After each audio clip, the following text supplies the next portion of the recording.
नए यूनिट का नाम है सप्लाई। तो सबसे पहले इसमें आप ब्रैकेट में लिख लो हम प्रोड्यूसर हैं। तो अभी तक तो हम पुराने चैप्टर में अपने आप को कंज्यूमर बन के सोचते थे, अब हम अपना किरदार बदल लेंगे। अब हम आगे के चैप्टर तक, मतलब जब तक यूनिट चैप्टर 4 तक नहीं पहुंच रहे तब तक हम प्रोड्यूसर ही रहेंगे। अब यानी कि अब हम इस यूनिट में प्रोड्यूसर हैं, फिर अगला प्रोडक्शन होगा उसमें भी हम प्रोड्यूसर हैं, अगला कॉस्ट होगा उसके बाद उसमें भी हम प्रोड्यूसर हैं। तो अब आप अपने आप को दुकानदार बन के सोचेंगे। अब ग्राहक गया भाड़ में, आपको ग्राहक के हिसाब से बिल्कुल भी नहीं सोचना। जैसे ही आपने अपनी सोच में अपने आप को कंज्यूमर सोच लिया तो फिर ये पूरा आप चैप्टर फ्लॉप कर दोगे। तो आप अब ग्राहक नहीं हो, ग्राहक कहाँ गया? भाड़ में गया। हमें सिर्फ अपनी दुकान से मतलब है, हम दुकानदार हैं, हम प्रोड्यूसर हैं, हमको प्रोड्यूसर बनके बेसिकली आगे पूरी पढ़ाई करनी है। तो हम बेसिकली प्रोड्यूसर के एंगल से ये पूरा यूनिट पढ़ते हैं सप्लाई का, ठीक है जी। चलो तो सबसे पहले लिखो पॉइंट नंबर 1 सप्लाई। तो सप्लाई का क्या मतलब है? तो डैश डाल के लिखना अमाउंट ऑफ गुड्स और services that a producer is willing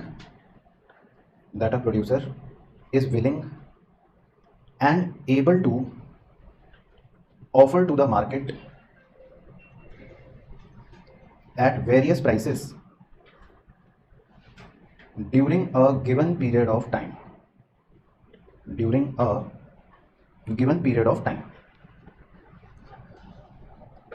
तो आपको अपने मन में डिमांड चैप्टर जो है वो सोचते रहना है। मन में डिमांड चैप्टर आपके बिल्कुल चलता रहेगा जो हमने पढ़ रखा है। तो जो डिमांड चैप्टर में डिमांड की परिभाषा थी कंज्यूमर के पर्सपेक्टिव से, तो उसमें याद ही नहीं होगा आपको। तो याद है आप लैम्बोर्गिनी खरीदना चाहते थे लेकिन आपकी जेब में 98 भी नहीं है, तो फिर उसको डिमांड नहीं करेंगे, वो डिजायर थी, है ना। अब सेम चीज प्रोड्यूसर के लिए भी। प्रोड्यूसर मैं दुकानदार हूं, मैं सोच रहा हूं आज मेरे 5000 आइटम बिक जाए, आज मेरे 5000 डब्बे बिक जाए, मैं ऐसा सोच रहा हूं, I am willing to offer. लेकिन ऐसा नहीं है कि मेरे सोचने से बात बन जाएगी, मेरे पास एबिलिटी भी होनी चाहिए। मतलब मेरी दुकान में 5000 डब्बे होने भी चाहिए। ऐसा नहीं कि मेरी दुकान में 2 ही डब्बे रखे हैं और मैं सपने देख रहा हूं कि आज मेरे 5000 डब्बे बिक जाए, तो ऐसा नहीं होगा। तो विलिंगनेस के साथ एबिलिटी भी होगी। तो जो सेम चीज कंज्यूमर के लिए है वही सेम चीज प्रोड्यूसर के लिए भी है। तो अमाउंट ऑफ गुड्स और services that a producer is willing and able to offer to the market at various prices during a given period of time. तो ये भी हम आगे शेड्यूल में देखेंगे। Second point factors affecting supply. Factors affecting supply या bracket में determinants of supply. अब आप दुकानदार हो, आपकी सप्लाई को कौन से फैक्टर प्रभावित करेंगे, तो ये हमको बस पता होने चाहिए अच्छे से कि हम दुकानदार हैं तो कौन से फैक्टर्स हमारे सप्लाई को प्रभावित करने वाले हैं। तो फैक्टर्स अफेक्टिंग सप्लाई नंबर 1 सबसे पहला फैक्टर है प्राइस ऑफ द गुड, यानी कि पीएक्स। तो अगर आपको पता चला कि आप जो डब्बा बेचते हो उसके दाम बाजार में बढ़ गए तो आप क्या सोचोगे? ज़्यादा सप्लाई करने का सोचोगे, बिल्कुल सही। तो आप भी सोचोगे कि मैं भी इस डब्बे को ज़्यादा बेचूं ताकि ज़्यादा मुनाफा मुझे मिले। तो जितना ज़्यादा प्राइस बढ़ेगा डब्बे का, आप उतना ही ज़्यादा डब्बा बेचना चाहोगे, यानी कि उसकी सप्लाई भी बढ़ाओगे। तो अब बताइए इन दोनों के बीच कैसा रिश्ता है? Very good. तो बस बादल में आप लिख लो डायरेक्ट रिलेशन, है ना। कम होगा तो कम हो जाएगा, वो भी लिखना है तो लिख लो चाहे। तो अगर प्राइस कम हुआ तो सप्लाई भी कम हो जाएगी। तो बेसिकली रिश्ता जो है वो डायरेक्ट है। तो सबसे पहला फैक्टर जो आपकी सप्लाई को प्रभावित करता है वो है एक तरह से प्राइस ऑफ द गुड। दूसरा प्राइस ऑफ रिलेटेड या ब्रैकेट में competitive good. Price of related या ब्रैकेट में कॉम्पिटिटिव गुड, इसका सिंबल है PR। तो रिलेटेड गुड का मतलब क्या? सब्स्टिट्यूट और कॉम्प्लीमेंट्री। Very good. तो ये हमने डिमांड में पढ़ा था कि रिलेटेड गुड का मतलब क्या? सब्स्टिट्यूट गुड और कॉम्प्लीमेंट्री गुड। सब्स्टिट्यूट गुड और कॉम्प्लीमेंट्री गुड। तो ये वो महापाप है जो बच्चा गली मोहल्ले का करता है, लेकिन हमें नहीं करना। क्योंकि जैसे ही आपने सब्स्टिट्यूट गुड और कॉम्प्लीमेंट्री गुड सोचा, बोला, इसका मतलब आप तो कंज्यूमर बन गए। आप तो डिमांड चैप्टर के हिसाब से सोचने लगे। दुकानदार के लिए रिलेटेड गुड का मतलब सब्स्टिट्यूट या कॉम्प्लीमेंट्री नहीं होता। आप दुकानदार हो, आपके लिए ये गुड आपको तो पता ही नहीं है गुड क्या। आप तो दुकान गल्ले पे बैठा, आपको क्या पता सब्स्टिट्यूट गुड और कॉम्प्लीमेंट्री गुड? आपके लिए रिलेटेड गुड आपके लिए ये नहीं है। तो सबसे पहला मतलब मजेदार पॉइंट ये कि सप्लाई चैप्टर में या इस चैप्टर में रिलेटेड गुड की परिभाषा कुछ और है, वो ये नहीं है। सब्स्टिट्यूट कॉम्प्लीमेंट्री तो नहीं है, तो ये तो कट गया। तो क्या है वो समझते हैं फिर। तो हम एक एग्जांपल ले लेते हैं। हम मान लेते हैं आप लिवाइस कंपनी के मालिक हैं। तो लिवाइस कंपनी क्या करती है? कपड़े, जूते, चप्पल, पता नहीं क्या क्या बनाती है। तो हम 2 प्रोडक्ट ले लेते हैं। तो एक टी शर्ट ले लेते हैं और दूसरा क्या बनाती है? जीन्स बनाती है। 2 प्रोडक्ट ले लेते हैं।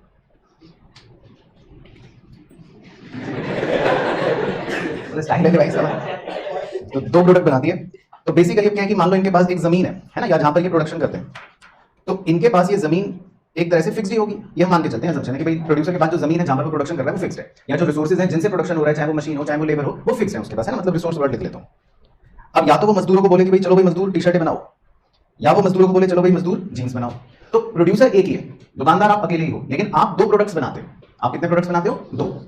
तो अगर आपको पहले प्रोडक्ट को बोलना हो गुड कंसर्न, अगर आप पहले प्रोडक्ट को बोल रहे हो गुड कंसर्न मतलब कि जिसकी हम पढ़ाई कर रहे हैं, फॉर एग्जांपल आप टी शर्ट की पढ़ाई कर रहे हो, तो गुड कंसर्न अगर टी शर्ट है तो उस हिसाब से जो दूसरा गुड है यानी जीन्स, उसे आप बोलोगे कॉम्पिटिटिव गुड। उसे क्या बोलोगे आप? कॉम्पिटिटिव गुड या रिलेटेड गुड। तो सप्लाई में रिलेटेड या कॉम्पिटिटिव गुड की परिभाषा ये होती है, यहां पर सब्स्टिट्यूट कॉम्प्लीमेंट्री का कोई मतलब नहीं। अच्छा सर, अगर हम उल्टा पढ़ें तो मान लो हमारा गुड कंसर्न जीन्स होता, मान लो हम जीन्स की पढ़ाई कर रहे होते, जीन्स के संदर्भ में बात कर रहे होते या जीन्स के रेस्पेक्ट में स्टडी कर रहे होते, तो फिर कॉम्पिटिटिव गुड कौन सा होता? T shirt. तो फिर हम टी शर्ट को कॉम्पिटिटिव गुड कहते थे। तो मतलब ये कि सप्लाई में कॉम्पिटिटिव गुड का मतलब है कि प्रोड्यूसर अगर दो गुड्स बना रहा है और आप अगर किसी एक गुड के बारे में स्टडी कर रहे हो तो दूसरा वाला गुड कॉम्पिटिटिव गुड है, ये मतलब हो गया। तो अगर आप लिवाइस कंपनी के मालिक हो और आप जीन्स की स्टडी कर रहे हो तो आपके लिए टी शर्ट एक कॉम्पिटिटिव गुड है, और अगर टी शर्ट की स्टडी कर रहे हो तो जीन्स फिर एक कॉम्पिटिटिव गुड है ना। तो ऐसे कुछ भी हो सकता है। पहले इतना क्लियर हो गया। अब मैं ये दिखाऊंगा आपको कि जीन्स के प्राइस की वजह से टी शर्ट की सप्लाई में प्रभाव पड़ेगा। अब हम ये पढ़ रहे हैं, टॉपिक का नाम है प्राइस ऑफ रिलेटेड गुड। क्या नाम है टॉपिक का? Price of related good. तो मैं आपको ये दिखाऊंगा कि जीन्स के दाम की वजह से टी शर्ट की सप्लाई प्रभावित होगी। अब हम ये देखेंगे कि जीन्स के दाम की वजह से टी शर्ट की सप्लाई प्रभावित होगी। तो अब हम नीचे मेन स्टडी लिखते हैं अपनी। तो अब मैं जीन्स के प्राइस को बढ़ा देता हूं, जीन्स के प्राइस को बढ़ा देते हैं। तो बताओ दुकानदार साहब, अब आप अपने सारे मजदूरों को कहां लगा दोगे? जीन्स के प्रोडक्शन में। Very good. तो एक तरह से आप कहोगे सारे मजदूरों की भैया तुम सारे मजदूर अब फटाफट फटाफट जीन्स बनाना शुरू करो। तो आप जीन्स के प्रोडक्शन में लगा दोगे, राइट। जब सारे मजदूर जीन्स के प्रोडक्शन में चले गए तो ऑटोमेटिकली आपके टी शर्ट की सप्लाई क्या हो गई? कम हो गई। तो बेसिकली ये है रिश्ता। तो जीन्स के दाम बढ़ने की वजह से, जीन्स के दाम बढ़ने की वजह से आपके टी शर्ट की सप्लाई देखो कम हो रही है। समझो प्रभाव, रिलेटेड गुड के प्राइस का प्रभाव ये है। तो इसको मतलब अगर मैं ऐसे लिख दूं कि जब प्राइस ऑफ रिलेटेड गुड बढ़ा, जब प्राइस ऑफ रिलेटेड गुड बढ़ गया तो उसकी वजह से सप्लाई जो है ऑफ गुड कंसर्न कम हो गई। तो रिलेटेड गुड के प्राइस बढ़ने की वजह से आपकी गुड की सप्लाई कम हो गई। समझ आया पॉइंट? तो बच्चों क्लियर है? ठीक है। तो रिश्ता आप बताओ, तो कैसा रिश्ता हो गया इनका? इनवर्स, हाँ नेगेटिव। बस तो ये बादल आप लिख लो। तो इसका मतलब है इनवर्स रिलेशन हो गया। तो जीन्स का प्राइस बढ़ने की वजह से टी शर्ट की सप्लाई कम हो गई। तो सप्लाई में रिलेटेड गुड का मतलब होता है कॉम्पिटिटिव गुड, यानी कि ये। चलो ठीक है। तो क्लियर सब बच्चों को? तो ये हो गया जी दूसरा। उसके बाद तीसरा फैक्टर जो आपकी सप्लाई को प्रभावित करेगा, नंबर 3। नंबर 3 तो बिल्कुल ही सिंपल है, उसका नाम है cost of factors of production. Cost of factors of production, इसका सिंबल होता है एफ। तो जैसे उदाहरण के तौर पर लिख लो ब्रैकेट में labour, raw materials, inputs etcetera, कुछ भी, मतलब जो भी चीजें प्रोडक्शन के लिए चाहिए आपको, उनकी लागत की बात हो रही है, उनकी कॉस्ट की बात हो रही है। तो एक छोटा सा एग्जांपल ले लेते हैं। तो मान लेते हैं कि आप एक मजदूर को पहले 100 रुपए दिहाड़ी देते थे और वो मजदूर एक डब्बा बनाता था और आप डब्बे की सप्लाई करते थे। मान लेते हैं आप ये 120 रुपए का बेचते थे फॉर एग्जांपल, ये इसका प्राइस था।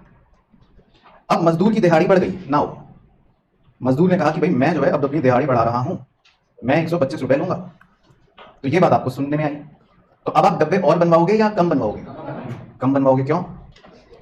क्योंकि आपकी कॉस्ट ऑफ प्रोडक्शन बढ़ गई, आपके मुनाफे कम हो गए। इनफैक्ट हमारे इस एग्जांपल में तो लॉस होगा अगर डब्बा बनवाओगे तो इसीलिए आप अपनी सप्लाई कम कर दोगे, क्योंकि cost of factor of production बढ़ेगा, है ना। तो सिंपल मतलब हम रिलेशन अगर लिखें, हाँ मुद्दे वाला पॉइंट, तो अगर एफ बढ़ेगा तो सप्लाई क्या हो जाएगी? कम हो जाएगी। तो इसीलिए कैसा रिश्ता है कॉस्ट और सप्लाई का? इनवर्स रिलेशन हो गया। तो लागत अगर बढ़ी तो लागत बढ़ते ही दुकानदार डीमोटिवेट हो जाता है क्योंकि उसके मुनाफे कम हो गए। तो इसीलिए फिर वो कहता है कि अब हम सप्लाई कम करेंगे, एंड वाइस वर्सा, अगर लागत कम हो जाएगी तो बढ़ा लेगा सप्लाई। तो cost of factor of production के साथ इनवर्स रिलेशन हो गया। ठीक है, समझ आ गया सबको? उसके बाद जी नंबर 3 हो गया। नंबर 4 और क्या फैक्टर है आपकी सप्लाई को प्रभावित करेगा? नंबर 4 है टेक्नोलॉजी। इसका सिंबल है टी। तो टेक्नोलॉजी में हम लिख लेते हैं पहला पॉइंट, पहली बिंदी, एडवांस्ड टेक्नोलॉजी। आप अच्छी टेक्नोलॉजी यूज कर रहे हो। और दूसरा पॉइंट ऑब्सोलीट टेक्नोलॉजी, आप घिसी पिटी टेक्नोलॉजी यूज कर रहे हो। तो पहले आप बताओ अपने हिसाब से, एडवांस टेक्नोलॉजी अगर यूज करोगे सप्लाई क्यों बढ़ेगी? एक तो इफेक्टिव प्रोडक्शन होती है, मतलब आपका खर्चा भी कम आता है और डब्बे भी ज्यादा बन जाते हैं, तो बिल्कुल सही है। तो एडवांस टेक्नोलॉजी यूज करने पर प्रोड्यूसर सप्लाई बढ़ा लेता है। और अगर आप किसी भी टेक्नोलॉजी का सहारा ले रहे हो तो आपके खर्चे ज्यादा आएंगे, डब्बों की एफिशिएंसी इफेक्टिवनेस कम रहेगा, तो कुल मिलाकर आप डिमोटिवेटेड ही रहोगे, तो आप अपनी सप्लाई को कम कर लोगे। तो बताओ कैसा रिलेशन? Direct relation. तो ये वो नलायकी है जो आपको नलायकों का सरताज बनाएगी। तो बताओ भाई कैसा रिलेशन?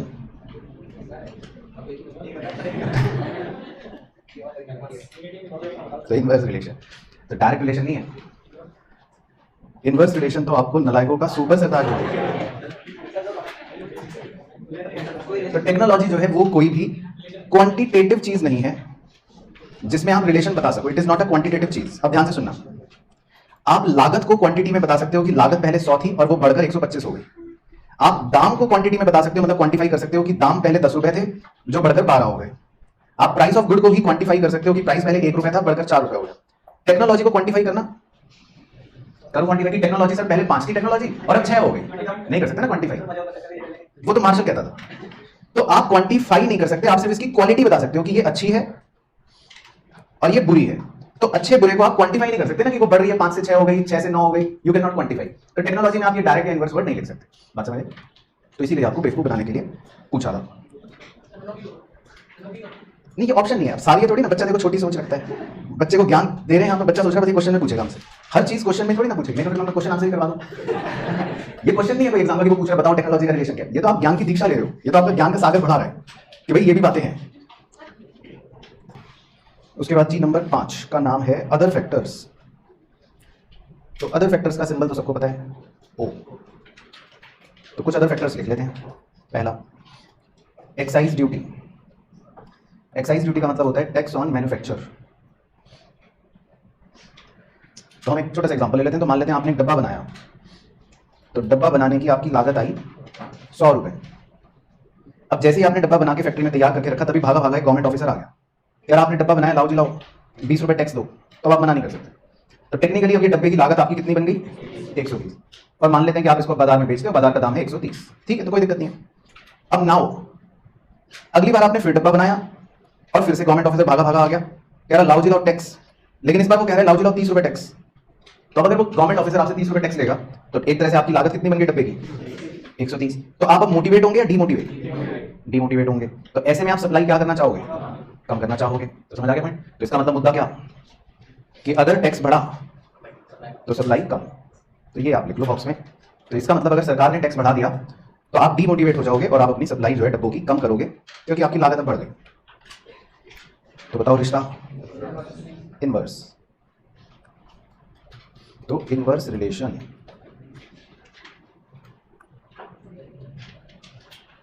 दूसरा लिख लेते हैं बी, सब्सिडी।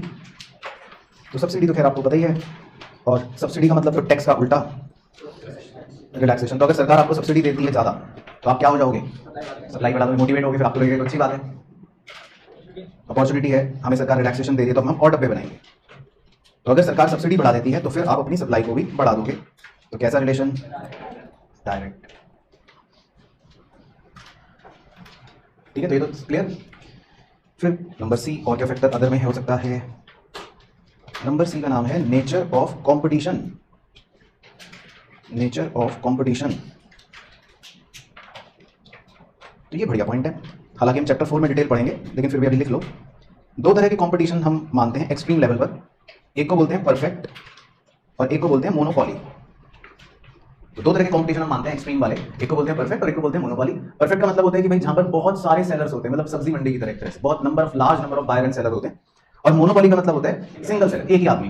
तो मतलब बड़ा सिंपल सा पॉइंट बन गया कि भाई परफेक्ट कंपटीशन का मतलब है कि बहुत सारे दुकानदार हैं, और मोनोपोली का मतलब है एक ही दुकानदार है। तो कौन से बाजार में सप्लाई ज्यादा होगी? परफेक्ट में है ना, ऑब्वियसली बात है ना भाई, वहां पे हजारों दुकानदार हैं तो वहां सप्लाई ज्यादा होगी। नीचे वाले में एक ही दुकानदार है तो सप्लाई कंपैरेटिवली कम ही होगी। तो ये एक छोटा सा अदर पॉइंट बन गया, नेचर ऑफ कंपटीशन। बाकी एक डी और लास्ट पॉइंट और लिख लेते हैं, वो भी ऊपर वाले से ही चोरी कर लिया हमने। उसका नाम है नंबर ऑफ फर्म्स। तो अगर बहुत ज्यादा दुकानदार हैं या बहुत कम दुकानदार हैं, तो यानी कि लार्ज या स्मॉल, तो अगर नंबर ऑफ फर्म बहुत लार्ज होंगे, ज्यादा होंगे, तो सप्लाई ज़्यादा होगी, और अगर दुकानदार बहुत कम होंगे, 2 या 3 ही होंगे, तो सप्लाई कंपैरेटिवली कम होगी। तो मतलब ये भी कुछ फूल फिजूल फैक्टर बना दिए बच्चे को बेवकूफ़ बनाने के लिए, लेकिन ठीक है, जो भी है तो है। तो कुल मिलाकर मतलब ये सारे फैक्टर्स हो गए जो आपके सप्लाई को प्रभावित करते हैं। ठीक है, चलो तो अब दिमाग में इसको फिट करने का वो बनाते हैं। तो अब आप पॉइंट नंबर 3 करके लिखना। तो सप्लाई को कितने फैक्टर्स प्रभावित कर रहे हैं बताओ। पहला कौन सा? प्राइस ऑफ गुड एक्स, दूसरा प्राइस ऑफ रिलेटेड गुड, तीसरा cost of factor of production, चौथा टेक्नोलॉजी और पांचवा खर्च। ठीक है, तो ये आप लिख लो पॉइंट नंबर 3 में। तो बताओ इसे क्या बोल सकते हैं? इसे बोल सकते हैं सप्लाई फंक्शन। तो छोटा सा लिख लेते हैं साइड में, तो इसे बोल देते हैं सप्लाई फंक्शन।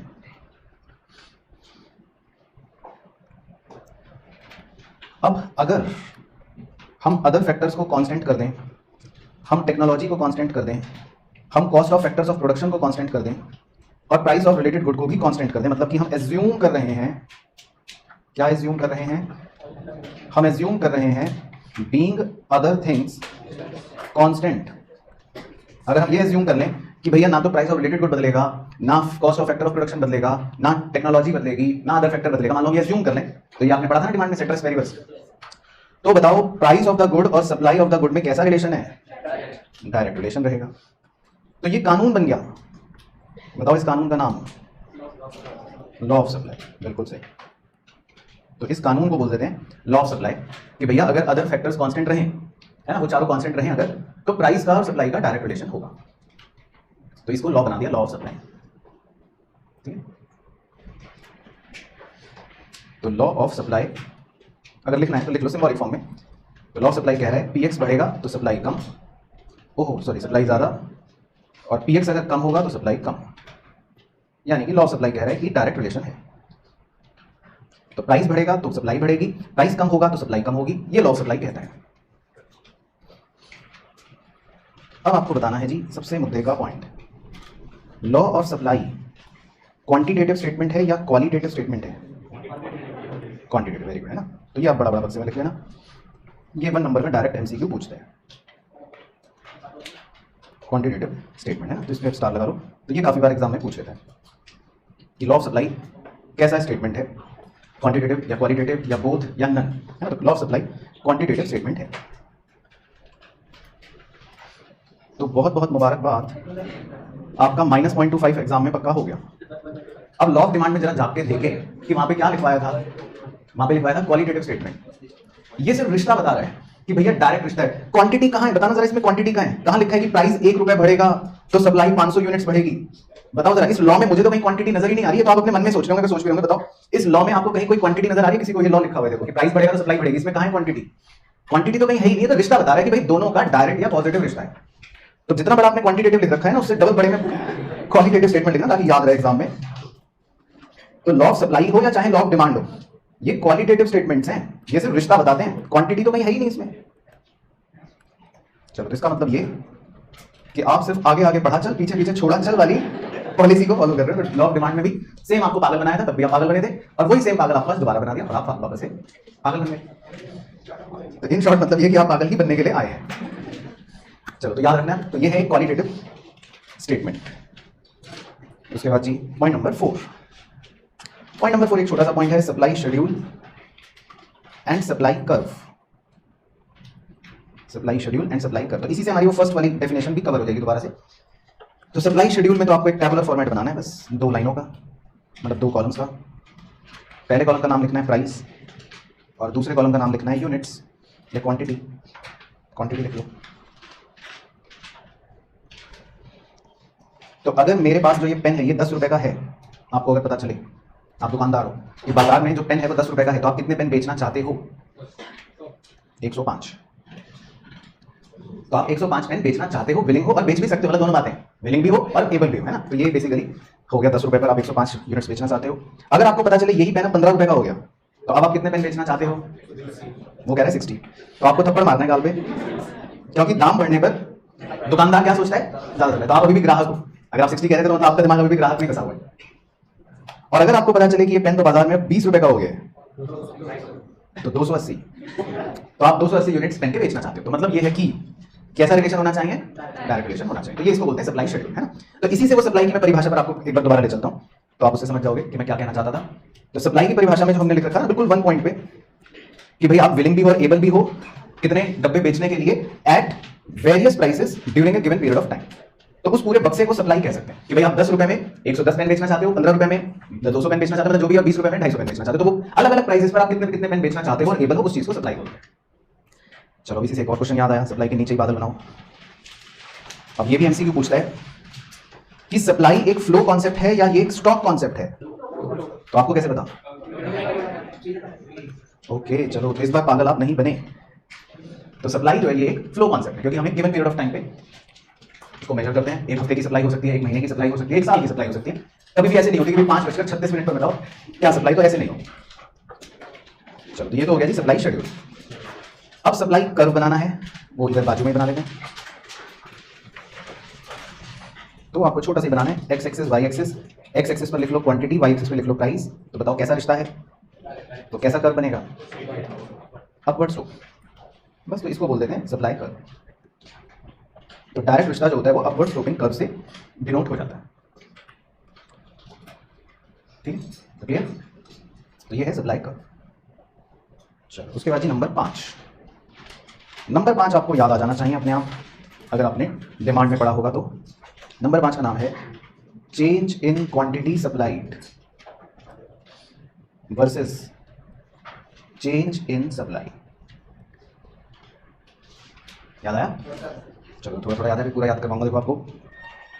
अब आपको पापा ने थप्पड़ मारा, मम्मी ने थप्पड़ मारा, पड़ोसी ने थप्पड़ मारा, मित्र ने थप्पड़ मारा, बड़े भाई ने थप्पड़ मारा, तो आपको 5 लोग थप्पड़ मार सकते हैं और पांचों के थप्पड़ से आप में कुछ ना कुछ परिवर्तन आएगा, मतलब चेंज हो जाएगा सप्लाई। लेकिन जीवन में जो पापा का थप्पड़ है वही आपको गधे से घोड़ा बनाएगा, बाकी सब थप्पड़ तो आप हवा कर दोगे, है ना। मम्मी को तो बेवकूफ बना दोगे, मित्र को तो वैसे आप पेल के आ जाओगे, पड़ोसी को तो वैसे ही आप डरा दोगे, तो बाकी सब थप्पड़ों में वो बात नहीं है, जो पिताश्री के थप्पड़ में वो बात होगी। तो अब मुझे लगता है आपको शायद याद आ गई हो कहानी। ठीक है, तो अगर सप्लाई प्राइस की वजह से इफेक्ट हो रही है तो क्या बोलते हैं? Change in quantity supply. लेकिन अगर सप्लाई दूसरे फैक्टरों की वजह से प्रभावित हो रही है तो फिर उसको बोलते हैं चेंज इन सप्लाई। तो ये आप बना सकते हो दोबारा से, तो आपको याद आ जाएगा, यही कॉन्सेप्ट होता है। तो चेंज इन क्वांटिटी सप्लाई मतलब ये कि प्राइस की वजह से इफेक्ट हुआ, और चेंज इन सप्लाई मतलब दूसरे फैक्टरों की वजह से सप्लाई इफेक्ट हुई। तो अगर आपको ये याद आया तो बताओ चेंज इन क्वांटिटी सप्लाइड के 2 टाइप्स, राइट। तो एक्सपेंशन और कॉन्ट्रैक्शन। और इसी तरह चेंज इन सप्लाई के 2 टाइप्स, इंक्रीज और डिक्रीज। तो हम 4 चित्र बना लेते हैं, तो चारों बातें कवर हो जाएंगी कि एक्सपेंशन कैसे होगा, कॉन्ट्रैक्शन कैसे होगा, इंक्रीज कैसे होगा, डिक्रीज कैसे होगा। इनफैक्ट 2 ही चित्र बना लेते हैं क्योंकि अब हम समझदार हो गए हैं पहले के मुकाबले। चलो तो पहले बाईं तरफ बनाते हैं। तो एक चित्र बनाइए, एक्स एक्सिस वाई एक्सिस, और एक सप्लाई कर्व बनाना है। सप्लाई कर्व का नाम होता है एस एस। तो इसमें आप अपना एक प्राइस लेवल मार्क कर लीजिए P0। तो P0 प्राइस लेवल पर आपकी क्वांटिटी कितनी आ जाएगी ऑटोमेटिकली? Q0। और इस बिंदु को A लिख लो। तो आप पहले इतना बना लो, ठीक है। तो अब हम प्राइस को बढ़ाएंगे और प्राइस को बढ़ा के P1 कर देंगे। तो जैसे ही आप प्राइस को बढ़ाकर P1 करोगे तो वो क्या हो जाएगा अपने आप? तो पहले तो आपकी बिंदी A से मूव होकर B पे पहुंच जाएगी और आपकी क्वांटिटी Q0 से बढ़कर Q1 हो जाएगी। तो इस क्वांटिटी की बढ़ोतरी को क्या बोलते हैं? एक्सपेंशन। तो इसे बोलते हैं एक्सपेंशन, है ना। और आप जो A पॉइंट से B पॉइंट पर मूव हुए उसे क्या बोलते हैं? Upward movement along supply curve. बिल्कुल सही, तो उसे बोलते हैं upward movement along supply curve. तो ये बिल्कुल मतलब डिट्टो सेम बात है, अगर आपको डिमांड याद है तो, क्योंकि सेम कॉन्सेप्ट है। तो ए से बी के मूवमेंट को हम कहते हैं upward movement along supply curve. अब हम इसी चित्र में प्राइस क्या कर दें? कम कर देते हैं। तो प्राइस को कम करके कर दीजिए P2। तो बताओ P2 प्राइस पर आते ही आपकी बिंदी कहां आ गई? C पर आ गई और क्वांटिटी ऑटोमेटिकली Q2 कम हो गई। तो इस घटोतरी को क्या बोलेंगे? कॉन्ट्रैक्शन। बस। और इसको मम्मी घर में प्यार से क्या बोलेंगी? Downward movement along supply curve. तो ये है बेसिकली एक्सपेंशन और कॉन्ट्रैक्शन। तो आई होप आपको याद आ गया होगा। तो बेसिकली प्राइस के चेंज होने की वजह से क्वांटिटी प्रभावित हो रही है। प्राइस के बढ़ने से क्वांटिटी बढ़ गई, प्राइस के कम होने से क्वांटिटी कम हो गई, तो इसको हम एक्सपेंशन और कॉन्ट्रैक्शन बोल देते हैं। बाकी किसी भी और रीजन की वजह से अगर क्वांटिटी बढ़ेगी या घटेगी तो राइट साइड पे बना लेते हैं डायग्राम। आ जाओ जी, तो बना सकते हो अपने आप। तो पहले बनाओ एक सप्लाई कर्व एस एस, और प्राइस को पहले कांस्टेंट कर दो ताकि प्राइस चेंज ही ना हो। P0 लॉक कर दो इसको, जिसको हरे रंग से कर देता हूं। इस बार प्राइस नहीं चेंज होगा, प्राइस यही रहेगा। तो मान लेते हैं आप पहले Q0 क्वांटिटी पर होगा। अब क्वांटिटी बढ़ेगी भी, पहला केस जिसे हम इंक्रीज बोलेंगे, और क्वांटिटी घटेगी भी, Q2 दूसरा केस जिसे हम डिक्रीज बोलेंगे। तो आप ये बताओ कि क्या प्राइस चेंज होगा? नहीं, प्राइस नहीं चेंज होगा। कोई और फैक्टर चेंज हुआ होगा, हो सकता है कॉस्ट कम हो गई होगी, या टैक्स लग गया होगा, सब्सिडी मिल गई होगी, कुछ भी हुआ होगा, नंबर ऑफ फॉर्म बढ़ गए होंगे, कुछ भी हुआ होगा, प्राइस नहीं चेंज होगा। तो प्राइस जो है हरा डंडा वो वहीं रहेगा, हरा कर्व वहीं रहेगा। बस अब पूरा का पूरा या तो सप्लाई कर्व भी आपका कहां शिफ्ट हो जाएगा? राइटवर्ड। तो हो सकता है आपका सप्लाई कर्व भी सीधा S1 S1 शिफ्ट हो जाए और अब आपकी क्वांटिटी बढ़कर हो गई Q1। तो इसीलिए इंक्रीज वाले केस को मम्मी घर में प्यार से क्या बुलाती हैं? Rightward shift. तो आपकी क्वांटिटी तो बढ़ी लेकिन प्राइस नहीं चेंज हुआ, किसी और रीजन की वजह से क्वांटिटी बढ़ गई होगी, कुछ भी हो सकता है वो रीजन। ठीक है, समझ आया सब बच्चों को? और इसी प्रकार से क्या बना लेंगे आप? अब क्वांटिटी कम भी हो सकती है किस रीजन की वजह से? किसी भी और रीजन की वजह से। और अब उस सप्लाई कर्व में कैसा शिफ्ट आ गया? लेफ्टवर्ड शिफ्ट आ गया। तो आपका सप्लाई कर्व लेफ्ट की तरफ शिफ्ट हो गया, प्राइस नहीं बदला, प्राइस वही रहा लेकिन क्वांटिटी कम हो गई। तो इसीलिए मम्मी घर में डिक्रीज को प्यार से क्या बुलाती हैं? Leftward shift. तो बेसिकली ये इसका कॉन्सेप्ट होता है जो वैसे सेम है। तो प्राइस नहीं बदलेगा, किसी भी और रीजन की वजह से या तो सप्लाई बढ़ जाएगी या सप्लाई घट जाएगी, किसी भी और रीजन की वजह से। ठीक है, तो सब बच्चों को बिल्कुल क्लियर हो गया? तो इसका एक क्वेश्चन करके आपको फंसाने की कोशिश करते हैं और फिर देखते हैं क्या फंसते हो कि नहीं। चलो, तो इसका एक क्वेश्चन लिखना है इसी के नीचे। तो ये हो गया अपना कॉन्सेप्ट। और एक क्वेश्चन लिखते हैं जी, how does the following affect supply curve. तो आपको ये बताना है कि निम्नलिखित बातें सप्लाई कर्व को कैसे प्रभावित करेंगी। Number 1, F reduces. Number 2, PR increases. Number 3, advanced technology. Number 4, tax reduces. Number 5, subsidy increases. Number 6, number of forms reduces. Number 7, PX increases. चलो, तो 7 बातें दे दी। तो आपको बस डैश डाल के आगे लिखना है। 2 मिनट बाद आपसे पूछूंगा, तो पहले आप करो कि क्या इफेक्ट आएगा, फिर डिस्कस करेंगे। चलो, तो अब बताइए, cost of factor of production कम हो गया, राइटवर्ड शिफ्ट। क्योंकि अगर कॉस्ट कम होगी तो सप्लाई बढ़ेगी, और सप्लाई बढ़ेगी तो मतलब आप कहोगे इंक्रीज इन सप्लाई। आप क्या कहोगे? Increase in supply. पहले क्लियर है सब बच्चों को? फिर प्राइस ऑफ रिलेटेड गुड बढ़ गया, लेफ्टवर्ड शिफ्ट। क्योंकि अगर रिलेटेड गुड का प्राइस बढ़ेगा तो सप्लाई कम होगी, तो आप सप्लाई कम होने को कहोगे डिक्रीज इन सप्लाई, है ना? डिक्रीज इन सप्लाई मतलब लेफ्टवर्ड शिफ्ट। तो भाई ओके पहले तो। फिर एडवांस टेक्नोलॉजी, ठीक है, क्योंकि एडवांस टेक्नोलॉजी का मतलब है सप्लाई बढ़ेगी, तो सप्लाई बढ़ने का मतलब है rightward shift, increase in supply. Tax कम हो गया तो सप्लाई बढ़ेगी, यानी कि increase in supply, rightward shift. Subsidy बढ़ गई, राइटवर्ड शिफ्ट, क्योंकि सब्सिडी बढ़ने से सप्लाई बढ़ेगी, यानी increase in supply, rightward shift. Number of form कम हो गए, तो नंबर ऑफ फॉर्म कम होने से हमारी सप्लाई कम होगी, यानी डिक्रीज इन सप्लाई, तो यानी लेफ्टवर्ड शिफ्ट। तो यहाँ पे सबको बिल्कुल ओके, ठीक है। फिर PX बढ़ गया, तो क्योंकि प्राइस ही बढ़ गया तो सप्लाई बढ़ेगी, लेकिन हम बोलेंगे एक्सपेंशन, क्योंकि जब प्राइस के बढ़ने की वजह से सप्लाई बढ़ती है तो हम क्या बोलते हैं? Expansion, upward movement. ठीक है, ओके होगी कहानी? चलो ठीक है, इसका मतलब इसमें भी आप चैंप हो गए। उसके बाद है जी लास्ट पॉइंट नंबर 6, नहीं second last point number 6, sorry second last, 7 point है ना टोटल। चलो, तो 6 पॉइंट का नाम लिखते हैं जी। इसका नाम है price elasticity of supply. Price elasticity of supply. तो इसका एक सिंबल बना लेते हैं ES। जैसे हमने प्राइस इलास्टिसिटी ऑफ डिमांड तो पढ़ा था, ED का लिया था, तो इसको सिंबल दे देते हैं ES। तो पहले बात लिखनी है, ES इज ऑलवेज क्या? पॉजिटिव। सप्लाई की इलास्टिसिटी हमेशा क्या होगी? पॉजिटिव, क्योंकि ये प्राइस और सप्लाई का डायरेक्ट रिलेशन होता है ना, अपवर्ड स्लोपिंग कर्व है, तो इसीलिए आपका इलास्टिसिटी पॉजिटिव ही आंसर देगा। बाकी फॉर्मूले डिग्री वो सब सेम है, तो पहले लिख लो, दोबारा बना लेंगे कि भाई all formulas and all degrees are same.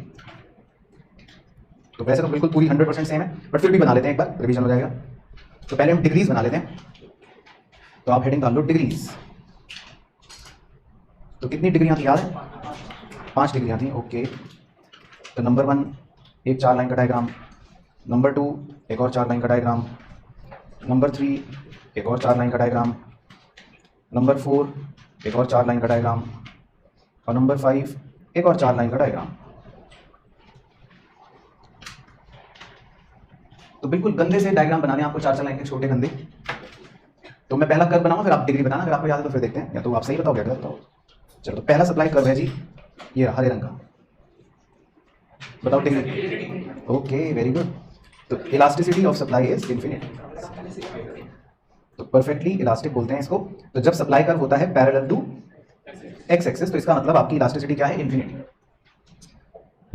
चलो, तो दूसरा मुझे पता है, सब सही बताएंगे। हरे रंग का कर्व, तो इलास्टिसिटी की वैल्यू क्या? डिग्री 0। तो इसको क्या बोलते हैं? परफेक्टली इन इलास्टिक, यानी कि पैरेलल टू वाई एक्सिस है सप्लाई कर्व। इसको मम्मी घर में प्यार से वर्टिकल भी कहते हैं, और ऊपर वाले को हॉरिजॉन्टल भी कहते हैं। कई बार पता चला एग्जाम में ये वर्ड आ गया, बच्चा कह रहा है कि तो आउट ऑफ कोर्स है, कि सर ने तो कराया ही नहीं कि वर्टिकल हॉरिजॉन्टल भी होते हैं। तो वर्टिकल मतलब ऐसा पैरेलल टू वाई एक्सिस, और हॉरिजॉन्टल मतलब ऐसा पैरेलल टू एक्स एक्सिस, वो भी कह सकते हैं, तो एक ही बात हो जाएगी। तो ये दोनों डिग्री तो आपकी सेम हो गई। चलो, तीसरा बनाता हूँ कर्व। अगर तीसरा सही बनाया तो इसका मतलब ये कि आपको कॉन्सेप्चुअल नॉलेज तो है। तो अब जो है ये है हरे रंग का कर्व,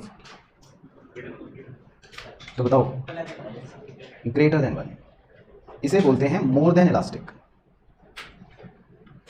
इसे बोलते हैं मोर देन इलास्टिक। अब इसकी पहचान ये होती है कि भैया कर्व जो है वो कैसा नजर आता है? फ्लैटर। कर्व जो है वो फ्लैटर नजर आता है, तो ये होता है more than elastic, greater than 1। ठीक है, तो डिग्री वही रहेंगी, डिग्रियां वही हैं, कर्व को देख के बस हमको पहचान करनी थी।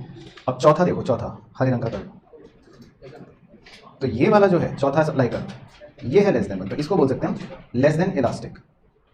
तो इसको पापा घर में प्यार से इन इलास्टिक भी कहते हैं, बाकी मम्मी क्या बुलाती हैं इसको प्यार से सप्लाई कर्व को? स्टीपर। तो आपको हमेशा फ्लैटर और स्टीपनेस के हिसाब से आप इलास्टिसिटी देख सकते हो, ठीक है। उसके बाद पांचवा, तो पांचवा तो एक ही बच गया बस, इक्वल टू 1, यानी यूनिट इलास्टिक, या इसको पापा घर में यूनिटरी इलास्टिक भी कह देते हैं, और मम्मी क्या कहती हैं इसको प्यार से? तो इसका कोई घर का मम्मी वाला नाम नहीं है, तो बस इसका यही नाम है यूनिट इलास्टिक, यानी कि इलास्टिसिटी इज इक्वल टू 1। तो पहले इतना बन गए, 5 डिग्री सबको याद आ गई सेम। लेकिन इसमें अब एक नयापन है, वो आपको सीख के अच्छा भी लगेगा और डिमांड से थोड़ा जुदा भी है, तो वो ध्यान से सुनना। तो सब बच्चे तैयार हैं? मैं बताऊं अपनी कहानी? चलो, तो हमको नीचे के 3 पे फोकस करना है। नीचे के 3 की ये प्रॉपर्टी होती है, नीचे के 3 की इन पर फोकस करना, कि जो फ्लैटर वाला सप्लाई कर्व होगा, या मतलब जिसमें हम कह रहे हैं ना मोर देन इलास्टिक, वो सप्लाई कर्व एक्सटेंड होने पर हमेशा वाई एक्सिस को कट करेगा, ये इसकी प्रॉपर्टी है। तो अगर कोई भी सप्लाई कर्व वाई एक्सिस को कट कर दे एक्सटेंड होने पर, तो इसका मतलब क्या, कौन सा इलास्टिसिटी वाला है? ग्रेटर देन 1 वाला है। तो अगर कोई भी सप्लाई कर्व एक्सटेंड होने पर वाई एक्सिस को कट करे, तो हम कहते हैं कि वो मोर देन 1 वाला है। ये एडिशनल प्रॉपर्टी ऐड हो गई है, तो फ्लैटर ही शक्ल तो वही है उसकी, लेकिन एक बात और ऐड कर दी कि अगर उसको एक्सटेंड करेंगे पीछे की तरफ तो वो वाई एक्सिस को कट कर देगा। तो अब मुझे पता है चौथा आप बता दो कि, वेरी गुड। तो लेस देन 1 वाला जो है वो पीछे एक्सटेंड करने पर एक्स एक्सिस को कट करेगा, और हम करके देख भी लेते हैं, शो भी हो जाएगा। तो वो एक्सटेंड करके एक्स एक्सिस को कट कर रहा है। और पांचवा वाला क्या करेगा? जो पासेस थ्रू ऑरिजिन, तो ये इसकी प्रॉपर्टी है इक्वल टू 1 वाले की, कि अगर हम इसको एक्सटेंड करेंगे पीछे की तरफ तो ये ऑरिजिन से पास होगा। ठीक है, तो समझ आ गई लास्ट की? तो डिग्री आपकी सेम है, बेसिकली डिग्री आपकी सेम है। चलो, तो question number 1, elasticity of supply curve passing through origin and making 75 degree angle is dash। तो भाई एक सप्लाई कर्व जो है वो ओरिजिन से पास हो रहा है 75 डिग्री एंगल बनाता हुआ, तो उसकी इलास्टिसिटी पूछ रहा है क्या होगी, बताओ। तो मतलब ये है कि भाई मान लो 75 डिग्री ओरिजिन से पास हो रहा है, तो भाई ऐसा मैं नाप के नहीं बना रहा हूँ टी से, लेकिन मान लो ये 75 डिग्री, तो मान लो ये सप्लाई कर्व है, तो वो पूछ रहा है इसकी इलास्टिसिटी बताओ, लेस देन 1। तो ये आपको नलायकों का सरताज बनाएगी। पासिस थ्रू ओरिजिन देखते हैं, आपको आंख मींच लेनी है और बस ऑप्शन पे टिक लगा के आना है इक्वल टू 1। बस जैसे ही आपने देखा ना पासिंग थ्रू ओरिजिन, फिर आंख मींच लेना और सीधा इस ऑप्शन पे टिक लगाना आपको इक्वल टू 1। तो ये डिग्री आपको बेवकूफ बनाने के लिए जानबूझ के देगा कि बच्चा एक्स्ट्रा होशियारी लगाए आपकी तरह, और वो इसमें स्टीपनेस देख ले कि ये तो 75 डिग्री है, तो स्टीप है, और वो लेस देन 1 बोल दे, तो लेस देन 1 गलत हो जाएगा। तो मतलब ये होता है क्लासिक पागल बनाना कि ऊपर लिखा भी है कि पासिंग थ्रू ओरिजिन पे डिग्री 1 होगी और नीचे क्वेश्चन में भी दे दिया कि पासिंग थ्रू ओरिजिन पूछ रहा है, लेकिन आपने एंगल में एक्स्ट्रा बुद्धि लगाई जानबूझ के, वही क्वेश्चन लिखा है। तो आपको इसमें बुद्धि नहीं लगानी, बुद्धि लगाने से गलत होगा। तो बस पासिंग थ्रू ओरिजिन मतलब कौन क्या है, इक्वल टू। तो मतलब ये की क्रक्स बना देता हूं कि अब चाहे वो कौन सी मर्जी डिग्री दे दे कि भैया एंगल 10 डिग्री, एंगल ये डिग्री वो डिग्री, कुछ भी देता है, अगर ओरिजिन से पास है तो सबकी इलास्टिसिटी हमारे लिए क्या है 1। ये इसमें क्वेश्चन में बात थी। Question number 2, is it possible that elasticity on same supply curve is not constant, या ब्रैकेट में that is varies, bracket close, question mark. क्या ये पॉसिबल है कि इलास्टिसिटी जो है वो सेम एक सप्लाई कर्व पे कांस्टेंट ना हो, मतलब वो बदल जाए, कि कभी हम कह रहे हैं कि भाई कभी कह रहे हैं 1 है, कभी कह रहे हैं लेस देन 1 है, सेम सप्लाई कर्व पे, तो क्या ये पॉसिबल है, ये पूछ रहा है। तो बताइए जी आपके क्या विचार हैं।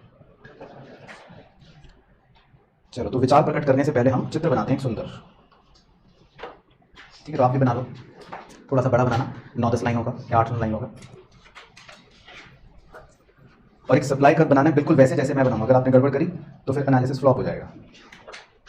तो स्ट्रेट लाइन ऊपर नहीं ले जाना, कर्वी लीनियर सप्लाई कर्व बनाना है, कर्वी लीनियर। तो एक बार अपने पड़ोसियों का भी चेक कर लें कि कर्वी लीनियर है, ठीक है। चलो तो अब मैं एक प्राइस ले रहा हूं P0, तो P0 प्राइस पर क्वांटिटी आ रही है Q0, ठीक है। P0 प्राइस पर क्वांटिटी आ रही है Q0। अब आपको प्राइस थोड़ा सा बढ़ाना है, बस थोड़ा सा, बहुत थोड़ा सा, जितना मैं बढ़ाऊंगा उतना बढ़ा लो, थोड़ा सा P1, ठीक है, थोड़ा सा प्राइस बढ़ाने। मजेदार बात ये होगी कि थोड़ा सा प्राइस बढ़ाने पर भी क्वांटिटी काफी बढ़ गई होगी। अगर ऐसा हुआ है तब तो आपका सप्लाई कर्व मेरे अनुसार सही बना है, नहीं तो आप भी नलायकों के सरताज है। हुआ है, इसके में नहीं, इसके में बराबर हो गया, तो ये नकली डायग्राम है। तो भाई आपके डायग्राम में ये खूबसूरती होनी चाहिए कि प्राइस तो थोड़ा सा ही बढ़े, हाँ तभी डायग्राम की खूबसूरती है कि प्राइस थोड़ा सा बढ़े पर क्वांटिटी ज्यादा बढ़े, ये होना चाहिए। अब आप इतने पीले रीजन वाले सप्लाई कर्व को देखो, खाली इस पीले वाले सप्लाई कर्व रीजन को देखो, और कभी कॉन्सेप्ट आपने पढ़ी रखा है, इस पीले वाले रीजन को फोकस करके बताओ कि इस पीले रीजन पर इलास्टिसिटी क्या है, मतलब क्या है, मोर देन 1 है कि लेस देन 1 है, क्या हो गया, मोर देन 1। इस पीले वाले रीजन में सप्लाई कर्व भी इलास्टिक है, क्योंकि थोड़ा सा भी प्राइस बढ़ती क्वांटिटी काफी चेंज हो गई। तो इस पीले वाले रीजन में हम लिख सकते हैं कि यहां पर इलास्टिसिटी जो है वो मोर देन 1 है। तो पहले आप इतना चित्र बनाइए अगर बन पा रहा है तो। अब चलते हैं ऊपरी तरफ हिमालय पर्वत की ओर। अब यहां पर ऊपर कहीं पे दोबारा से P0 ले लेते हैं, और P0 प्राइस पर आपकी क्वांटिटी आ जाएगी दोबारा से Q0। फिर उसके बाद प्राइस को काफी ज्यादा बढ़ा दो, काफी ज्यादा बढ़ा दो प्राइस को, P1 कर दो। लेकिन मजेदार बात यह होनी चाहिए कि प्राइस काफी ज्यादा भी बढ़ाने के बावजूद क्वांटिटी में बहुत ही कम बढ़ोतरी हो, तब तो इसका मतलब आपका डायग्राम मेरे अनुसार सही है। तो क्या ये खूबसूरती आपके डायग्राम में हो रही है? चलो सही है फिर तो मामला। तो अब इस नीले वाले पोर्शन वाले सप्लाई कर्व के बारे में आपका क्या विचार है?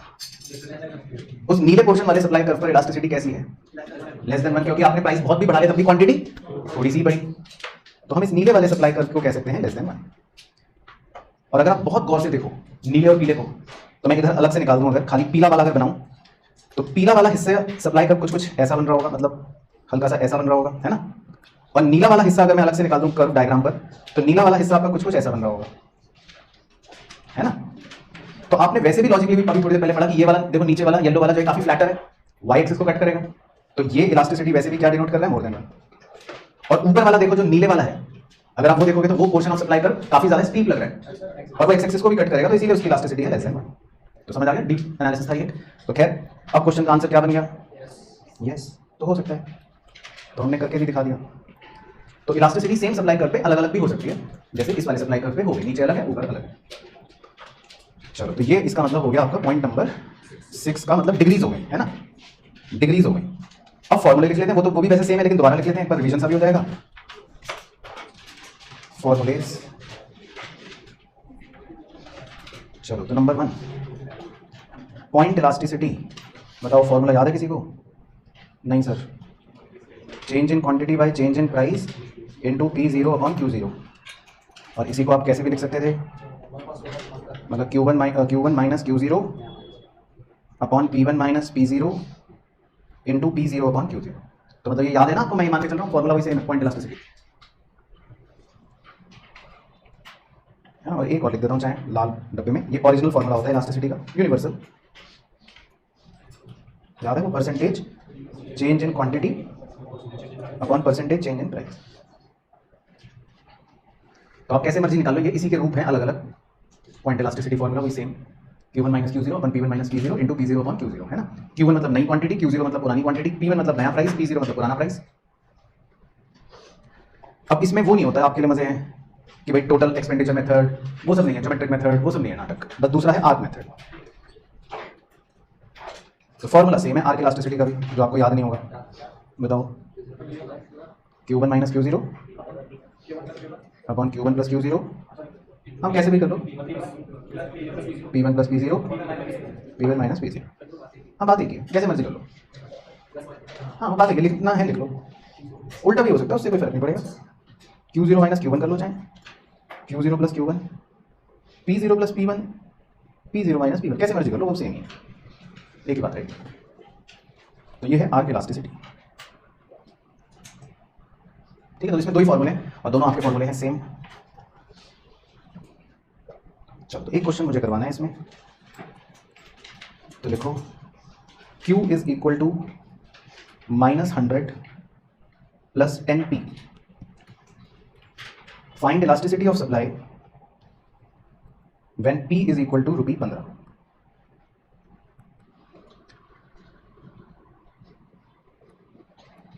तो पहले तो ये बताओ, ये क्या ऊपर दे रखा है, Q is equal to -100 plus 10P, ये एक तरह से क्या दे रखा है आपको, सप्लाई फंक्शन या सप्लाई इक्वेशन, कुछ भी कह लो। तो Q का मतलब क्या है, क्वांटिटी, और P का मतलब क्या है, प्राइस। चल तो मैं करवाता हूँ अपने हिसाब से सॉल्यूशन। तो आप लिखो, सबसे पहले आप लिखो P0 इज इक्वल टू 15। तो जो आपको ये गिवन प्राइस होता है ना, ये जो गिवन प्राइस है 15 रुपए, इसे आप P0 लेते हो। अब इस प्राइस को यानी कि इस P को ऊपर वाले फंक्शन में P की जगह पुट कर लो, तो आपको क्वांटिटी पता लग जाएगी। तो अब निकालो, इस P की जगह 15 पुट करो, तो Q कितना आ जाएगा 15 पुट करके, 50 यूनिट्स, ठीक है। तो इसको आप नाम दे दो Q0। तो ये सब बच्चों को क्लियर है, इसमें किसी को डाउट तो नहीं कि ये Q0 कहाँ से आ गया, ओके। अब अगला स्टेप जो है वो आपको करना है एज्यूम। अब आपको P1 जो है वो एज्यूम करना है, P1 वो आपको एज्यूम करना है। और मजेदार बात ये होती है कि P1 आप कुछ भी एज्यूम कर सकते हो, ठीक, कुछ भी कर सकते हो। तो आप अपने पड़ोसी से अलग एज्यूम कर लो, मैं भी कुछ एज्यूम करता हूं, अंत में सॉल्व करके आंसर सबका सेम आएगा, ये इसमें खूबसूरती होगी, ठीक है। तो मैं मान लेता हूं 16 रुपए, ठीक है। आप कोई 20 मान लो, कोई 5 रुपए मान लो, कोई 1 रुपए मान लो, जिसको जो मानना है मान लो, 1 रुपए मान लो। तो जिसको जो मानना है P1 वो मान ले, मैं 16 से कर दूंगा, आप अपने वाले से कर लो। अब मैं तो P की जगह, अब दोबारा से, अब मैं P की जगह क्या पुट करूंगा, मतलब मैं 16 पुट करूंगा, आप उसी फंक्शन में अपना जो भी आपने P1 एज्यूम कर रखा है वो पुट कर लो, ठीक है। तो मैं सॉल्व 16 करके करता हूं ऑब्वियसली, ताकि मैं 16 के हिसाब से कर सकूं, आप अपने हिसाब से जो भी कर रहे हो वो कर लो। तो मेरा तो Q1 आ रहा है 16 के हिसाब से 60 यूनिट्स, ठीक है। आपका जो भी आ रहा होगा उससे मुझे कोई फर्क नहीं पड़ता। अब इलास्टिसिटी का फॉर्मूला लिख लो मेरे साथ, वो तो खैर आपको पता है, Q1 minus Q0 upon P1 minus P0 into P0 upon Q0। तो मैं अपनी वैल्यूज पुट करूंगा, आप अपनी वैल्यूज पुट करो, फिर एंड में देखते हैं कि क्या होता है। तो मेरा Q1 है 60, Q0 है 50, मेरा P1 है 16, P0 है 15, P0 है 15 और Q0 है 50। तो ये आ रहा है जी 10/1 इंटू 15/50, शून्य से शून्य कट गया, 5 3 15। तो मेरा तो आंसर आ रहा है 3 फाइनल, मतलब इलास्टिसिटी का आंसर आ रहा है 3, पॉजिटिव 3। तो आपका क्या आ रहा है, 3 आ रहा है, सबका अपने अपने से 3 आ रहा है, तो सबके मन में संतुष्टि हो गई, ठीक। तो बस आपको तो ऑप्शन टिक करना है एग्जाम में, तो आपका सही ऑप्शन क्या हो जाएगा 3। तो बस, तो ये क्वेश्चन शक्ल से डरावना लगता है ना, क्योंकि वो फंक्शन के रूप में दे देगा, लेकिन उसमें डरने वाली कोई बात नहीं है। चलो अब लिखना है इसी के नीचे अगला point, factors affecting elasticity of supply. Factors affecting elasticity of supply है ना। तो ये इलास्टिसिटी की आखिरी बात है, मतलब पॉइंट नंबर 6 जो हम पढ़ रहे हैं इलास्टिसिटी, उसके बारे में आखिरी चर्चा है। तो जैसे आपने डिमांड में भी अगर आपको याद हो तो ये टॉपिक करा था हमने कि factors affecting elasticity of demand, तो बिल्कुल उसी तरह अब कुछ ऐसे फैक्टर्स हम पढ़ेंगे जो सप्लाई की इलास्टिसिटी को प्रभावित करेंगे। मतलब कुछ फैक्टर्स ऐसे होंगे जिनकी वजह से आप कह सकते हो कि भाई सप्लाई जो है वो इलास्टिक होगी। कुछ फैक्टर्स ऐसे भी हो सकते हैं जिनकी वजह से आप कहोगे कि सप्लाई इनइलास्टिक होगी। बाकी बेसिक मीनिंग आपके माइंड में फिट रहे उसके लिए मैं दोबारा बता देता हूँ। इलास्टिक का मतलब ये होता है जो बड़ी आसानी से चेंज हो जाए। अगर क्वांटिटी बहुत आसानी से चेंज हो, जैसे आप इलास्टिक खींचते हो तो वो अगर बड़ी आसानी से खींच रही है, चेंज हो रही है, तो दैट मींस वो अपनी पोजीशन को इजीली चेंज कर रही है, तो उसको आप इलास्टिक कहोगे, ज्यादा इलास्टिक कहोगे। और ये कि अगर आप पत्थर को खींचना शुरू कर दो तो पत्थर तो बिल्कुल भी अपनी जगह चेंज नहीं कर पाएगा मान लो, तो उस चीज को आप बिल्कुल ही इनइलास्टिक कहोगे। तो मतलब जो इजीली चेंज ना हो, रिजिड। तो रिजिड वर्ड इसलिए नहीं लिख रहा क्योंकि कईयों को रिजिड का भी मतलब नहीं पता होगा, तो हिंदी में लिख लेते हैं कि इजीली चेंज नहीं होना है ना। बाकी जिसकी अंग्रेजी स्ट्रॉन्ग है उनके लिए लिख देता हूं, ऊपर वाला मतलब फ्लेक्सिबल और नीचे वाला मतलब रिजिड। तो ये इलास्टिसिटी का बेसिक मतलब होता है कि भाई इलास्टिक कहने का मतलब है जो फ्लेक्सिबल है, चेंज हो रहा है। इनइलास्टिक कहने का मतलब है जो फ्लेक्सिबल नहीं है, जो चेंज नहीं हो रहा, जो दिक्कत दे रहा है चेंज होने में। चलो पहला फैक्टर है जी number 1, cost of production bracket में एक्सपेक्टेड।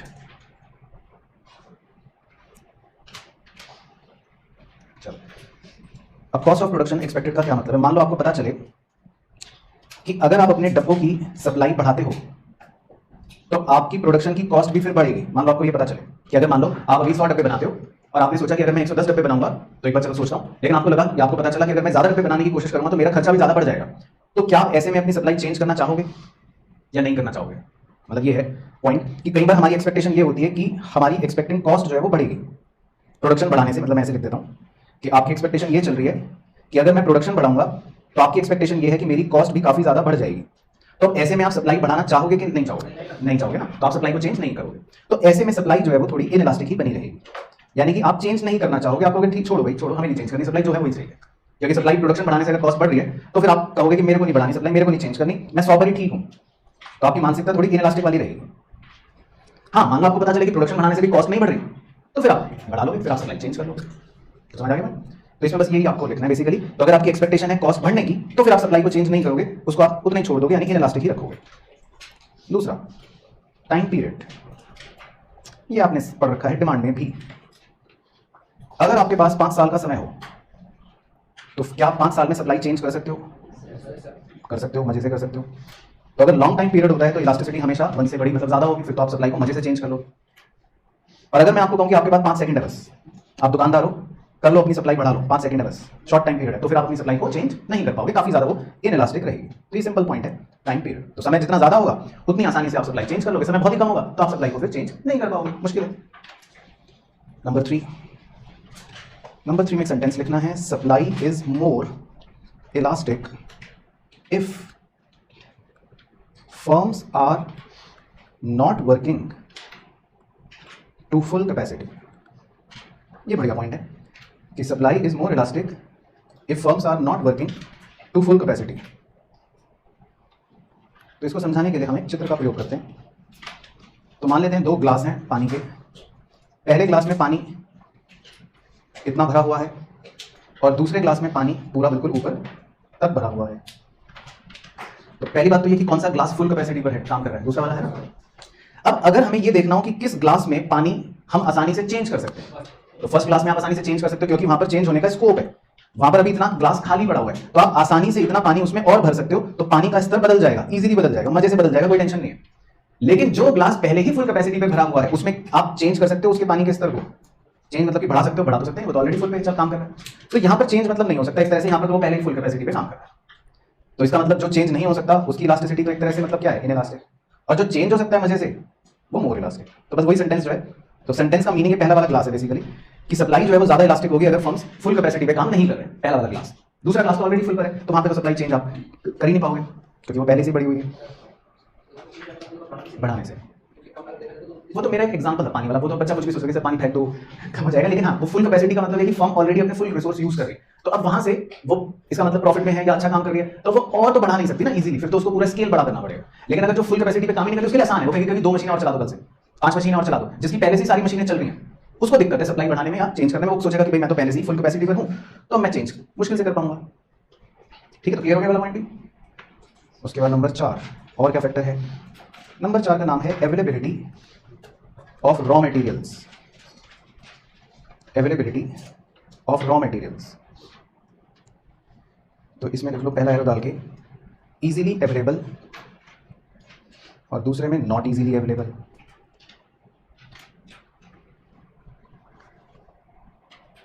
तो पहली कंपनी है और एक दूसरी कंपनी है, दोनों को सामान बनाने के लिए रॉ मटेरियल चाहिए और दोनों सोच रहे हैं सप्लाई बदलने के बारे में। अब पहली कंपनी का रॉ मटेरियल तो बस फैक्ट्री के बाहर निकलते ही बगल की दुकान से मिल जाता है, दूसरी फैक्ट्री का रॉ मटेरियल जो है वो हिमालय पर्वत की चोटी पर जाना पड़ता है। तो कौन सी फैक्ट्री वाला अपना आसानी से सप्लाई बदल सकता है? पहले वाला। तो इसका मतलब जिसका रॉ मटेरियल इजीली अवेलेबल है उसकी सप्लाई की इलास्टिसिटी क्या होगी? मोर देन 1, क्योंकि वो तो मजे से सप्लाई चेंज कर लेगा। जिसको हिमालय पर्वत जाना है रॉ मटेरियल लेने, उसको दिक्कत आएगी सप्लाई चेंज करने में, वो कहेगा मैं नहीं चेंज करना, नहीं तो फिर पहले हिमालय से रॉ मटेरियल लाने पड़ेंगे, तो उसको थोड़ी तकलीफ रहेगी। तो ये है अवेलेबिलिटी ऑफ रॉ मटेरियल। उसके बाद जी number 5, ease of factor substitution. Ease of factor substitution, तो पहले में इजी दूसरे में हार्ड। अब फैक्टर सब्स्टिट्यूशन का क्या मतलब है? पहली फैक्ट्री में 2 मजदूर काम करते हैं, दूसरी फैक्ट्री में भी 2 मजदूर काम करते हैं। मजदूर नखरे करते हैं, पहली फैक्ट्री के भी मजदूर नखरे वाले हैं, दूसरी कंपनी के भी मजदूर नखरे वाले हैं। तो कंपनी कहे भी हम निकाल देंगे नौकरी से, इन्हें सब्स्टिट्यूट करेंगे, ये बहुत नखरे कर रहे हैं, शाम को रोज चाय रस्क मांगते हैं। तो अब पहली कंपनी के मजदूरों को तो बड़ी आसानी से रिप्लेस कर सकते हैं, दूसरे 2 मजदूर बाहर खड़े हैं लाइन में, कह रहे हैं इन्हें निकालो हम आ जाएंगे। दूसरी कंपनी के 2 मजदूर जो है उन्हें निकालने पर हमें कोई रिप्लेसमेंट मिल नहीं रहा, बड़ा मुश्किल है, क्योंकि ये दोनों मजदूर जो काम करते हैं वो कोई और कर नहीं रहा पूरे शहर में, खाली यही तो कर सकते हैं। उन दोनों को नौकरी से निकाला, सब्स्टिट्यूट करना बहुत मुश्किल है, हार्ड है, उनका कोई सब्स्टिट्यूट अवेलेबल नहीं है शायद। तो कौन सी फैक्ट्री आसानी से सप्लाई चेंज कर लेगी? पहली वाली, क्योंकि उसने तो 2 मजदूरों को निकाला और बड़ी आसानी से सब्स्टिट्यूट कर लिया, दूसरे फैक्टरों को लगा दिया काम पर। तो ये तो मजे से सप्लाई बढ़ा घटा लेगी, चेंज कर लेगी। लेकिन जिसको अपने फैक्टर्स को सब्स्टिट्यूट करने में मुश्किल है, जो अपने 2 मजदूर नहीं निकाल सकती नौकरी से, क्योंकि पता है कि भाई इनके सब्स्टिट्यूट नहीं है, मुश्किल है, तो उसके लिए सप्लाई चेंज करना भी थोड़ा मुश्किल होगा। तो इसीलिए उसके लिए इलास्टिसिटी भी इनइलास्टिक होगी। क्लियर हो गया पॉइंट? दूसरी फैक्ट्री वाले के लिए सप्लाई इनइलास्टिक होगी। उसके बाद जी नंबर 6, नंबर 6 तो आप बता दोगे mobility of factors. Mobility of factors, easily mobile और दूसरा नॉट मोबाइल। तो मोबाइल का मतलब वो वाला मोबाइल नहीं जो आप जेब में रख के लाए हो, मूवमेंट। हाँ, अब पहली फैक्ट्री एक ऐसी इंडस्ट्री में है जहां पे मजे से कोई भी मजदूर किसी भी फैक्ट्री में ज्वाइन कर सकता है, मतलब मोबिलिटी बड़ी आसान है, एक जगह से दूसरी जगह जा सकता है। दूसरी इंडस्ट्री ऐसी है जहां पर मोबिलिटी बहुत मुश्किल है, भाई एक मजदूर अगर इस कंपनी में तो वो वहीं रहेगा, दूसरी कंपनी वाले मना कर देगा हम तुम्हें नहीं लेंगे, तुम वहीं रहो, वहां मोबिलिटी बहुत मुश्किल है। तो कौन मजे से सप्लाई चेंज कर सकता है? जिसमें मोबिलिटी है, और जहां मोबिलिटी कम है फैक्टर्स की, तो वहां फिर सप्लाई को चेंज करने में भी तकलीफें होंगी। समझ आ गया? और नंबर 7, ये आपने डिमांड में पढ़ रखा है, अगर आपको याद आए तो बड़ी अच्छी बात है, फ्यूचर एक्सपेक्टेशन। फ्यूचर एक्सपेक्टेशन, तो अब आप दुकानदार हो, ठीक है, और आपकी प्याज की दुकान है, दुकान क्या बल्कि ठेला है आपका, है ना, अनियंस का।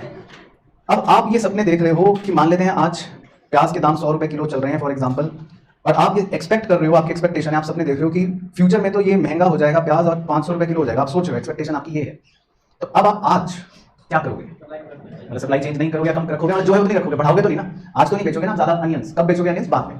तो इस सिनेरियो में आपकी सप्लाई आमतौर पर चेंज नहीं होती, मतलब आप कहते हो कि मैं चेंज नहीं करूंगा, जो चल रही है वही चलने दो, बाद में बेचूंगा धड़ल्ले से एक साथ जब महंगी हो जाएगी। तो ऐसी सिचुएशन में आपकी सप्लाई थोड़ी इनइलास्टिक होती है, आप चेंज नहीं करते जब आपकी फ्यूचर एक्सपेक्टेशन प्राइस राइज की होती है। तो अगर आपकी फ्यूचर एक्सपेक्टेशन प्राइस राइज की है तो आपकी सप्लाई भी इनइलास्टिक रहती है, आप सोचते हो मैं बाद में बेचूंगा, अभी नहीं। तो मतलब अलग अलग फैक्टर्स हो गए जो सप्लाई को प्रभावित करेंगे उसकी इलास्टिसिटी। तो क्लियर हो गया? हाँ, इन्वर्स भी हो सकता है, लेकिन वो हम एक्सप्लेनेशन में लिखते नहीं। चलो जी, तो ये हो गया आपका 6ठा पॉइंट कंप्लीट। और last point number 7, last point number 7 का नाम है equilibrium and social efficiency. Equilibrium and social efficiency, तो ये बहुत ही सरल, छोटा और आसान टॉपिक है। तो इसके लिए बस आपको एक सुंदर चित्र बनाना है, बढ़िया सा मजेदार 10 लाइनों का। हालांकि हम आगे भी एक चैप्टर में पढ़ेंगे डिटेल में, इसीलिए ज्यादा भी चिंता की बात नहीं है। तो वाई एक्सिस पर आप लिख लो प्राइस और एक्स एक्सिस पर आप लिख लो क्वांटिटी। तो अब इक्विलिब्रियम जो होता है वो हमेशा 2 फोर्सेस से डिराइव होता है। बाजार में आप दुकानदार यानी कि सप्लायर्स क्या करते हो? सप्लाई। तो आप सारे दुकानदार मिलकर एक सप्लाई कर्व क्रिएट कर रहे हो बाजार में, है ना। तो प्राइस ऐसे ही लिख लेता हूं, 1 रुपए, 2 रुपए, 3 रुपए, 4 रुपए, 5 रुपए, 6 रुपए। फिर इसी तरह बाजार में कौन होते हैं? बायर्स, ग्राहक। तो सारे ग्राहक मिलकर बाजार में क्या क्रिएट कर देते हैं? डिमांड। तो आपने डिमांड कर्व भी बना रखा है वैसे तो मान लेते हैं जी ये बन गया डिमांड कर्व सारे बायर्स का। तो इक्विलिब्रियम किसे कहते हैं? जहां पर डिमांड और सप्लाई इंटरसेक्ट कर दे, तो बस उस पॉइंट को इक्विलिब्रियम कहते हैं। तो इक्विलिब्रियम बहुत ही छोटा सा कॉन्सेप्ट है, जहां पर डिमांड और सप्लाई बराबर हो जाए उस पॉइंट को इक्विलिब्रियम कहते हैं। और अगर कोई ये पूछे कि इक्विलिब्रियम प्राइस बताओ, तो हमारे एग्जांपल में कितना है इक्विलिब्रियम प्राइस? 3। तो आप अपने में मार्क कर लो जो भी आपके में आ रहा हो। तो इक्विलिब्रियम प्राइस होता है 3 मेरे एग्जांपल में। आप भी अपने हिसाब से मार्क कर लो जो भी आपका आ रहा होगा, तो उसे बोलते हैं इक्विलिब्रियम प्राइस। तो 3 रुपए जो है वो इक्विलिब्रियम प्राइस हो गया। तो पहले इक्विलिब्रियम ओके। अब आते हैं सोशल एफिशिएंसी पर। सोशल एफिशिएंसी का क्या मतलब है? बड़े ध्यान से सुनना है आपको। आप इस 6 रुपए वाले प्राइस पर पहले ऊपर ध्यान से देखना। 6 रुपए का जो प्राइस है, डिमांड कर्व की शुरुआत जो है एक तरह से 6 रुपए वाले पॉइंट से हो रही है मेरे एग्जांपल में, ठीक है। इसका मतलब ये है कि ग्राहक मैक्सिमम कितना पे करने को तैयार है? बताओ, पे करने को तैयार है। तो ग्राहक कितने रुपए मैक्सिमम पे करने को तैयार है? 6 रुपए। वो कह रहा है कि मैं 1 यूनिट भी खरीद लूंगा, मतलब ज्यादा से ज्यादा अगर 6 रुपए दाम है तो मैं खरीद लूंगा। अगर दाम 7 रुपए हुआ तो डिमांड कर तो वहां पे लाई नहीं करना। तो इसका मतलब ग्राहक के लिए मैक्सिमम प्राइस क्या है? 6। वो 6 रुपए तक में भी खरीदने को तैयार है, लेकिन उसे कितने में मिल रहा है एक्चुअल में? 3 में मिल रहा है। तो उसके मन में इसका मतलब एक फायदे का भाव चलेगा कि यार मैं तो मैक्सिमम 6 रुपए तक भी देने को तैयार था, लेकिन बाजार में तो सिर्फ कितने का मिल गया मुझे? 3 का। तो जितना भी प्राइस इक्विलिब्रियम प्राइस के ऊपर होता है ना, मतलब चाहे 6 रुपए, चाहे 5 रुपए, चाहे 4 रुपए, अब मैं इसको पूरा अगर रंगीन कर दूं येलो कलर से, तो ये पूरा का पूरा येलो कलर वाला जो एरिया है, कंज्यूमर मन में इस येलो रंगीन एरिया को क्या सोचता है? Consumer surplus. उसको लगता है भाई मैं तो 6 रुपए तक भी देने को तैयार था, मुझे तो सस्ते में मिल गया, 3 में मिल गया। तो इस पूरे को बोलते हैं कंज्यूमर सरप्लस, है ना। और अब 6 रुपए के आगे वो हिंदी वाला भी लिख लो, हिंदी इंग्लिश मिक्स जो है, कि 6 रुपए का मतलब है मैक्सिमम कितना पे करने को तैयार है कंज्यूमर। ये 6 रुपए का ये मतलब है। तो वो 6 रुपए मैक्सिमम पे करने को तैयार है। अच्छा जी, अब इसी तरह इस 1 रुपए का भी सिग्निफिकेंस आप बताओ। नीचे वाला 1 रुपए जहां से मेरा सप्लाई कर्व शुरू हो रहा है, इसका मतलब क्या? कि दुकानदार कह रहा है कि मैं कम से कम देखो 1 रुपए का बेचूंगा, 1 रुपए से कम के प्राइस पर सप्लाई कर्व लाई नहीं करता। तो दुकानदार कह रहा है कि मैं देखो भाई कम से कम मैं 1 रुपए में बेचने को भी तैयार हूं। तो आप 1 की अंग्रेजी लिख लो या मिक्स लिख लो कि 1 रुपए का मतलब है मिनिमम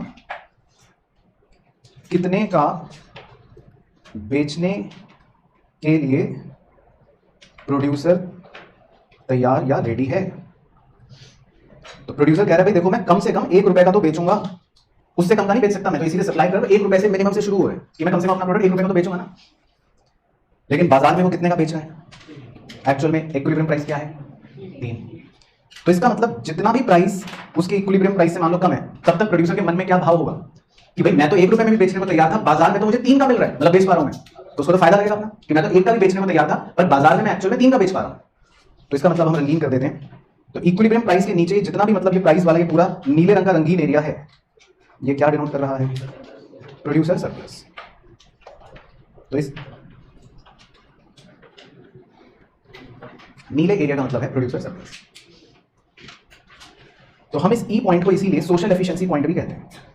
सोशल एफिशिएंसी मतलब कि पूरा समाज जो है वो मैक्सिमम लेवल पर खुश है, क्योंकि कंज्यूमर सरप्लस भी मैक्सिमम है और प्रोड्यूसर सरप्लस भी मैक्सिमम है। कंज्यूमर्स मन में खुश हो रहे हैं हमने पूरा पीला कवर कर लिया, और प्रोड्यूसर मन में खुश हो रहा है कि मैंने पूरा नीला कवर कर लिया। मतलब दोनों जने प्रोड्यूसर कंज्यूमर दोनों बिल्कुल खुशी खुशी घर जा रहे हैं।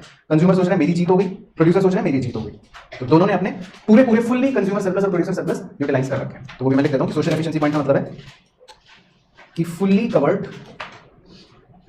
Consumer and producer surplus. Fully covered consumer and producer surplus. Producer कह रहा है मैंने पूरा नीला एरिया कवर कर लिया, और कंज्यूमर कह रहा है मैंने पूरा पीला एरिया कवर कर लिया। तो दोनों जने खुश। ठीक है, क्लियर हुई ना? बस तो ये था पूरा पाठ्यक्रम।